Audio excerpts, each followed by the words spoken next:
Hello viewers, welcome to Skylight Academy, a unit of MA Foundation Trust. আজকে আপনাদের সামনে উপস্থিত হলাম ভীষণ খারাপ খবর নিয়ে। স্টুডেন্টদের জন্য বা চাকরি প্রার্থীদের জন্য বলুন, খুব খারাপ খবর এটা। আপাতত ডব্লিউবিসিএস সহ রাজ্যের সমস্ত চাকরি পরীক্ষা বন্ধ হয়ে গেল। আপনারা জানেন, আজকের আনন্দবাজার পত্রিকায় যেটা বেরিয়েছে, যেহেতু এটা আনন্দবাজার পত্রিকায় বেরিয়েছে, সেই জন্যই এটা আরও বিস্তারিত আলোচনা করার দরকার আছে এবং এর সত্যতা নিয়ে কতটা হতে পারে সেটা নিয়ে আমাদের আলোচনা। তো যেহেতু আনন্দবাজার পেপারে বেরিয়েছে, এটা নিয়ে অবশ্যই একটা চিন্তাভাবনার ব্যাপার আছে। তো আপনারা জানেন যে 22শে মে যে কলকাতা হাইকোর্টের রায় দিয়েছিল, যেখানে বলা হয়েছিল যে 2010 থেকে 2024 পর্যন্ত যে ওবিসি সার্টিফিকেট যে বেরিয়েছিল, সেই সমস্ত সার্টিফিকেট, পশ্চিমবঙ্গের সমস্ত সার্টিফিকেটকে বাতিল করা হয়েছে। এটাকে নিয়ে আলোচনা। সেই সময় থেকে একটা আশঙ্কা ছিল কী হতে চলেছে সেটা নিয়ে আজকের আলোচনা। পেপারে কী দিয়েছে আমরা এখন দেখে নেব। পেপারে যেটা দেওয়া হয়েছে, ডব্লিউবিসিএস পরীক্ষা ওবিসি রায়ে আটকে। কী লেখা হয়েছে?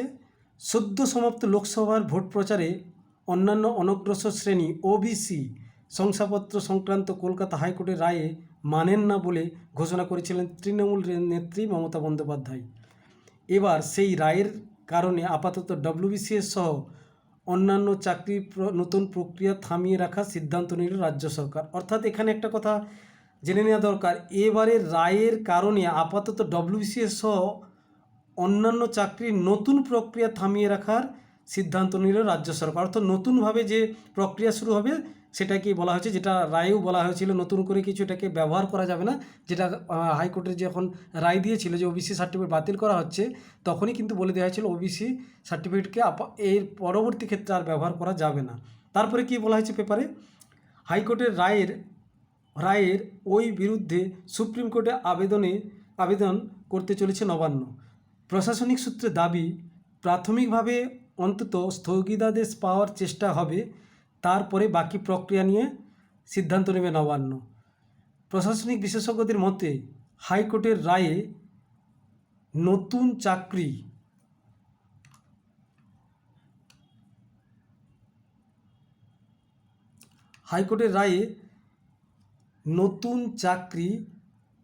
নতুন চাকরি বিজ্ঞাপন প্রক্রিয়া থেকে শুরু করে সবই বন্ধ থাকছে। নবান্ন সূত্রের বক্তব্য, সুপ্রিম কোর্টে এখন গ্রীষ্মকালীন ছুটি চলছে, সেহেতু কলকাতা হাইকোর্টের রায়ের কারণে এখনই কাউকে চাকরির হারাতে হচ্ছে না। তাই আদালতের কাজ পুরোপুরি শুরু হলেই রাজ্যের আবেদন জমা পড়বে সেখানে। অর্থাৎ এখানে প্রশাসনিক সূত্র যেটা বলেছেন যে হাইকোর্টের রায়ের নতুন চাকরি বিজ্ঞাপন প্রক্রিয়া সবই বন্ধ থাকছে, এটা যে বলেছে সেটা এখানে বলা হয়েছে। এবং যেহেতু এখন চলছে, সামার ভ্যাকেশন চলছে, সেই জন্য এখন বন্ধ আছে। খুললে এখানে রাজ্য সরকার থেকে হায়ার কোর্টে যাবে, সেটাই বলে দেওয়া হয়েছে, এর বিরুদ্ধে আবেদন করবে। প্রশাসনিক সূত্রের খবর, পাবলিক সার্ভিস কমিশন পিএসসি ওই রায় হওয়ার আগে থেকে নিয়োগের প্রক্রিয়া চালাচ্ছিল। তাতে কোনো ক্ষেত্রে পরীক্ষা নেওয়া হয়ে গেছে বা যোগ্যদের ডাকা হয়েছে ইন্টারভিউ। আদালতের রায়ের কারণে এই প্রক্রিয়া বাধাপ্রাপ্ত হবে না বলে দাবি করেছে পিএসসি। অর্থাৎ পিএসসি পরিষ্কার বলে দিয়েছে, যেটা হাইকোর্টের রায়েও বলা হয়েছিল, ওবিসি সার্টিফিকেট বাতিল সংক্রান্ত রায়েও বলা হয়েছিল যে পরীক্ষার প্রক্রিয়া যারা চাকরি পেয়ে গেছে বা যেটার প্রক্রিয়া অনেকটা এগিয়ে গেছে, ইন্টারভিউ ডাক পেয়েছে বা অন্যান্য একটা স্টেজে আছে, সেইগুলো নিয়ে এখানেও সেটা বলা হয়েছে যে কোনো ক্ষেত্রে পরীক্ষা নেওয়া হয়ে গিয়েছে বা যোগ্যদের ডাকা হয়েছে ইন্টারভিউয়ে, আদালতের রায়ের কারণে এই প্রক্রিয়া বাধাপ্রাপ্ত হবে না বলে দাবি পিএসসির। তার পরবর্তী ক্ষেত্রে কি বলা হয়েছে? কিন্তু সুপ্রিম কোর্ট থেকে স্থগিতাদেশ না পাওয়া পর্যন্ত ডব্লিউবিসিএস মেন্সের আয়োজন আপাতত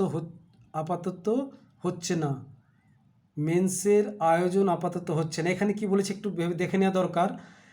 কিন্তু সুপ্রিম কোর্টের থেকে স্থগিতাদেশ না পাওয়া পর্যন্ত ডব্লিউবিসিএসের মেন্সের আয়োজন আপাতত হচ্ছে না। অর্থাৎ সুপ্রিম কোর্টে যতক্ষণ না স্থগিতাদেশ পাচ্ছে তখন পর্যন্ত ডব্লিউবিসিএসের মেন্সের যে ব্যাপারটা সেটা নিয়ে আয়োজন করা হবে না, এটাই বলা হচ্ছে।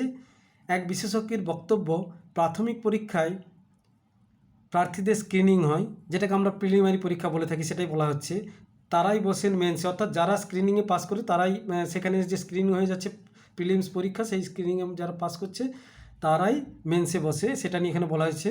কিন্তু সেটা করা যাবে কি না আইনি পরামর্শ গ্রহণের পরেই বোঝা যাবে। অর্থাৎ এই যে যেটা প্রিলির পরে যে মেন হবে, মেন্স পরীক্ষাটা কি হবে সেটা নিয়েও কিন্তু কিছু কনফার্ম বলা যাচ্ছে না, এটা আইনি পরামর্শের পরেই বোঝা যাবে।